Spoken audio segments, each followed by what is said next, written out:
Break के बाद स्वागत है आपका सी न्यूज भारत में। खबर सोनकच्छ से है, जहां मुख्यमंत्री डॉक्टर मोहन यादव ने देवास लोकसभा सीट की सोनकच्छ विधानसभा में भाजपा प्रत्याशी डॉक्टर महेंद्र सोलंकी के समर्थन में आयोजित बूथ कार्यकर्ता सम्मेलन कार्यक्रम में विधायक डॉक्टर राजेश सोनकर की विधानसभा चुनाव में हुई ऐतिहासिक जीत पर तारीफ करते हुए कहा कि राजेश सोनकर वाकई आपने क्या धोबी पाट मारा है। उन्होंने कहा कि मुझे कुश्ती का बहुत शौक है। मैं 15 साल से कुश्ती एसोसिएशन का अध्यक्ष हूँ। पटकनी तो मैंने भी बहुत दी है, लेकिन तुमने जैसी पटकनी दी है वैसी किसी ने नहीं दी। क्या धमक और धूल उड़ी है, लोग धुआं धुआं हो गए हैं। सूझ नहीं पड़ रही है। जीत हो तो राजेश सोनकर जैसी होना चाहिए और झंडा फहराए तो सोनकच्छ जैसा फहराना चाहिए। इस अवसर पर क्षेत्र के विधायक के नेतृत्व में सोनकच्छ विधानसभा क्षेत्र में कांग्रेस छोड़ो यात्रा निकाली गई, जिसमें कांग्रेस छोड़कर भाजपा का दामन थामने वाले हजारों कार्यकर्ताओं को अनाज मंडी प्रांगण में आयोजित सम्मेलन के दौरान मुख्यमंत्री डॉक्टर मोहन यादव द्वारा दुपट्टा डालकर भाजपा की सदस्यता दिलाई।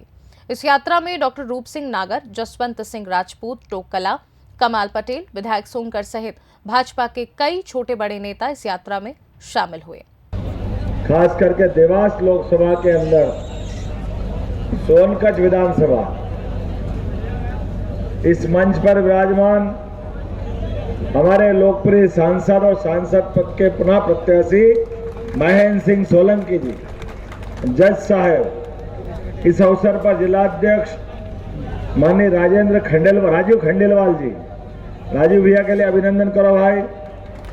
मंच पर ही मौजूद हमारे बड़े भैया परिषद के समय के सीनियर माननीय जगदीश जी अग्रवाल, आपके प्रभारी हमारे लोकसभा के, अभिनंदन करें जगदीश जी का। बहादुर मुकाती जी, बहादुर भाई लोकसभा संयोजक, और इस अवसर पर यहाँ के विधायक श्री राजेश सोनकर जी, वाकई राजेश बाबू आपने तो क्या धोबी पाट मारा है।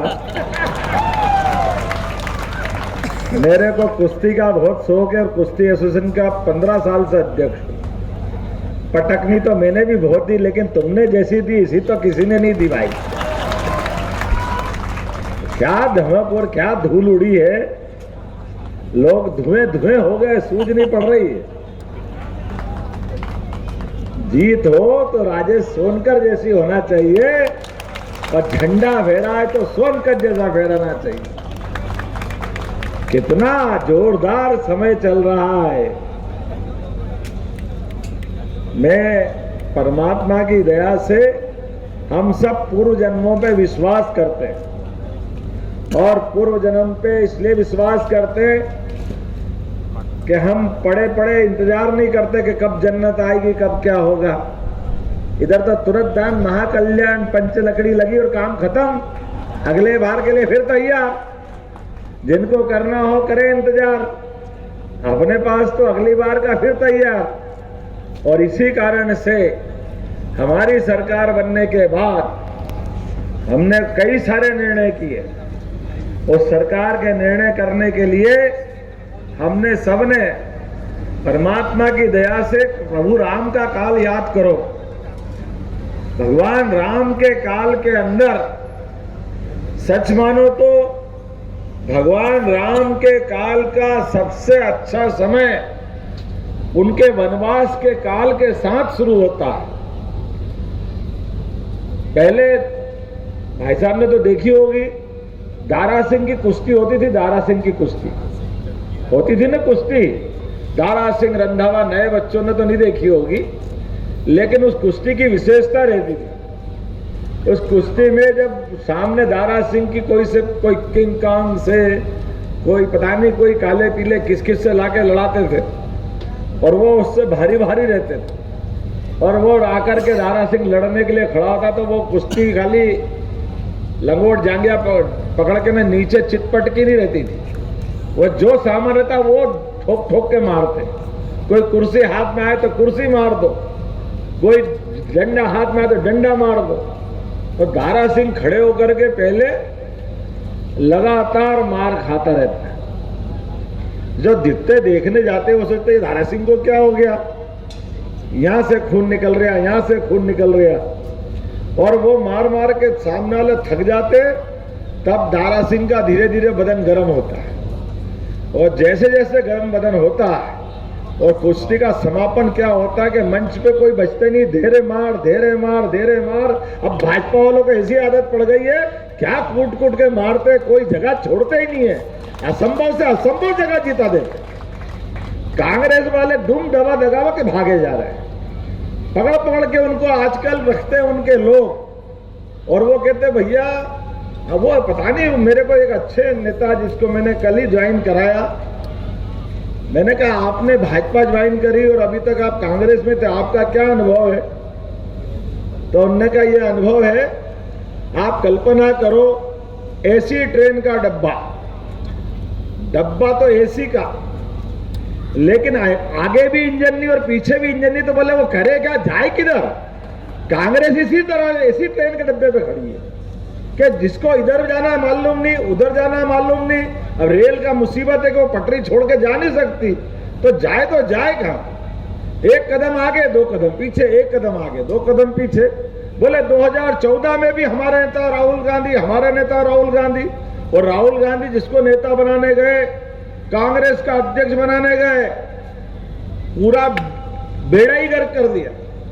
पहले चुनाव में अच्छी खासी मनमोहन सिंह की सरकार चल रही थी 10 साल से, और ऐसा पांव पड़ा कि 115 ही रह गए, भारत माता की जय हो गई, सरकार भी गई और आधे से कम हो गए।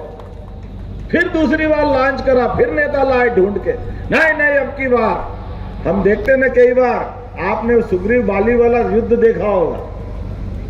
सुग्रीव वाली युद्ध के लिए भगवान ने कहा जरा युद्ध कर, मैं मदद करूंगा। अब भगवान को क्या मालूम झंझट क्या है, अब भगवान ने तो भेज दिया उसको। अब जैसे ही सुग्रीव बाली के सामने गया तो आधा मन तो पहले ही डरा हुआ था उसका, और आधा बाली को एक वरदान था कि आधा फिर उसके पास आ जाए। तो जैसे ही सामने गया तो जो कूटने लगे बाली, तो सुग्रीव भगे बुरी तरह से वहां छोड़ छाड़ के। ऐसी वो कुश्ती तो हमने नहीं देखी, लेकिन 2014 के बाद 2019 का दोबारा हमने दंगल देखा। जो 14 में पिटे थे 115 बचे थे सांसद इनके, फिर लाके खड़ा करा ताकत के साथ। फिर जो मारना मोदी जी ने चालू करा धीरे धीरे, तो 52 रह गए, एक बस की सवारी लायक है, आधे से भी कम उसमें भी हो गए। और आप तीसरी बार फिर बुलाया। अब ये इनको समझ में नहीं आ रहा, पिछली बार तो इनकी अपनी सीट भी गंवा दी और पहुंच गया अमेठी छोड़ के। लोग कहते हैं वो तो केरल में समुद्र आ गया, समुद्र, तो वायनाड से लड़े, नहीं तो ये अरब से जाके लड़ते कहीं और कोई देश में जाके, अपने हिंदुस्तान में तो दम ही नहीं था इनका, ऐसी हालत थी। और अब फिर वायनाड का भी काठ की हांडी चढ़े कितनी बार, लकड़ी की रहती है, नीचे चूल्हा जलता रहता है, तो जलते जलते जो दाल पक गई, बाकी तो बर्तन बराबर है।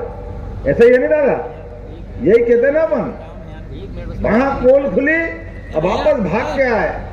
आने के टाइम 2 टिकट रखवाई थी सुरक्षा, आपने सर 3 दिन तक रोज चला था, रायबरेली अमेठी। इसके पहले जीजा जी पोस्टर लगा रहा था, मैं लड़ सकता हूँ। तो क्या धोबी पाट मारा।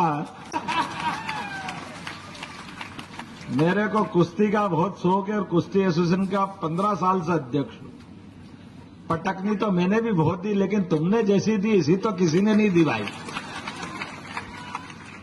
क्या धमक और क्या धूल उड़ी है, लोग धुएं हो गए, सूझ नहीं पड़ रही है। जीत हो तो राजेश सोनकर जैसी होना चाहिए, और झंडा फहरा है तो सोनकर जैसा फहराना चाहिए। भगवान श्री महादेव कहते हैं, राम दोही मुझे सपने नहीं मारे। जिनको भगवान ने ठुकरा दिया हो, उस पार्टी को धर्म प्रेमी और राष्ट्र प्रेमी कैसे अपना सकते हैं। आज जो बड़ी संख्या में आप देख रहे हैं डॉक्टर रूप सिंह नागर जी के नेतृत्व में गांव से यहाँ पे हजारों ऐसे कार्यकर्ता जो अभी तक कांग्रेस का काम करते थे, लेकिन उन्होंने राष्ट्रवाद की राह पर चलना स्वीकार किया, उन्होंने धर्म की राह पर चलना स्वीकार किया। और कहते हैं ना, जिसको देश से प्यार वो कैसे कर सकता है मोदी को प्यार। आज मोदी जी के नेतृत्व में राष्ट्र पुनः गौरव को प्राप्त कर रहा है। इसलिए आज सैकड़ों कार्यकर्ता कांग्रेस को छोड़कर नहीं, कांग्रेस को ठोकर मार कर, कांग्रेस को ठुकरा कर भारतीय जनता पार्टी मार रहे हैं। जिन्हें भारत के स्वाभिमान से प्यार है, जिन्हें सनातन धर्म से प्यार है, वो आज सब सनातन धर्म के साथ और देश के साथ भारतीय जनता पार्टी से। देखिए, जो पार्टी सनातन का आदर नहीं कर सकती, धर्म का आदर नहीं कर सकती और रामलला भगवान राम जी को काल्पनिक बोल सकती है और उसके बाद 550 वर्ष में जब अवसर आया रामलला को प्राण प्रतिष्ठित होने का, अब उसका निमंत्रण अस्वीकार कर देना, ऐसी दिशाहीन कांग्रेस पार्टी को मैंने त्याग कर भाजपा का दामन आज थामने जा रहा हूँ। सम्माननीय सांसद महोदय महेंद्र सिंह जी सोलंकी साहब और ऊर्जावान और मृदुभाषी मिलनसार व्यक्तित्व के धनी डॉक्टर राजेश सोनकर जी हमारे सोनकर विधानसभा के विधायक हैं। इनके नेतृत्व में आज मैं भारतीय जनता पार्टी में शामिल होने जा रहा हूं। जो भारतीय जनता पार्टी राष्ट्रहित और धर्म की राह पर चलने वाली पार्टी है, उसमें मैं आज शामिल हो रहा हूं। मेरा कांग्रेस में जब से उन्होंने निमंत्रण अस्वीकार किया था, ठुकराया था, तब से मुझे घुटन सी महसूस होने लगी। अपने आप का अपराध बोध महसूस होने लगा था कि मैं कहाँ खड़ा हूँ। सर, कितने लोग जाना थे? मेरे साथ 550 लोग अभी बाहर खड़े हैं, आप खुद देख लीजिए, और करीब 200 कारों का काफिला सम्माननीय प्रदेश के मुख्यमंत्री जी के समक्ष हम प्रस्तुत होंगे, जहां हम भारतीय जनता पार्टी में आप दोनों महानुभावों के समक्ष सदस्यता ग्रहण करूंगा और भारतीय जनता पार्टी में तन मन धन से काम करूंगा। आज राष्ट्र हित और देश हित में प्रधानमंत्री मोदी जी का जो नेतृत्व है, बहुत देश को विश्व गुरु बनाने की ओर अग्रसर है। पूरे देश में बहुत ज़्यादा डेवलपमेंट देखने को मिल रहा है, इसलिए मैंने भारतीय जनता पार्टी का दामन थामने का मन बनाया। भारतीय जनता पार्टी के शीर्ष नेतृत्व ने मुझे फिर से भारतीय जनता पार्टी के प्रत्याशी के रूप में देवास शाहजहाँपुर लोकसभा क्षेत्र में भेजा है। मैं जहाँ जहाँ पर जा रहा हूँ, मुझे लग रहा है कि जनता ने इस चुनाव को अपने हाथ में ले लिया है। चारों तरफ मोदीमय वातावरण है, राममय वातावरण है। हर आदमी इस बात के लिए ललायित है कि 13 मई के दिन वोट करें और देश के प्रधानमंत्री पद पर फिर से नरेंद्र मोदी जी को बिठाएं। आज कई कांग्रेस छोड़ भाजपा में भी शामिल हो रहे हैं, क्या कहना चाहेंगे इस विषय में आप? निश्चित रूप से हमारे डॉक्टर नागर साहब कांग्रेस की नीतियों से व्यथित होकर भारतीय जनता पार्टी में शामिल हो रहे हैं। मेरी उनसे फोन पर जब चर्चा हुई तो उन्होंने मुझे बताया कि जिस प्रकार से कांग्रेस ने राम मंदिर के आमंत्रण पत्र को अस्वीकार कर दिया, वो उनके लिए असहनीय था। वो कांग्रेस में घुटन महसूस कर रहे हैं। जो कांग्रेस सनातन का सम्मान नहीं कर सकती, जो राम जी के निमंत्रणों को अस्वीकार करती है, ऐसी कांग्रेस में उन्हें नहीं रहना, ऐसा उन्होंने व्यक्त किया था। भारतीय जनता पार्टी में हमने नेतृत्व से बात किया। नेतृत्व से बात करने के बाद इस बात पर सहमति बनी कि डॉक्टर नागर साहब को भारतीय जनता पार्टी में उनके सभी साथियों के साथ दिया जाना चाहिए। धन्यवाद। सोनकच्छ से सी न्यूज संवाददाता साजिद पठान की रिपोर्ट। फिलहाल इस खास रिपोर्ट में बस इतना ही। वक्त एक छोटे से ब्रेक का। ब्रेक के उस पार खबरों का सिलसिला लगातार जारी है। आप देखते रहिए सी न्यूज भारत।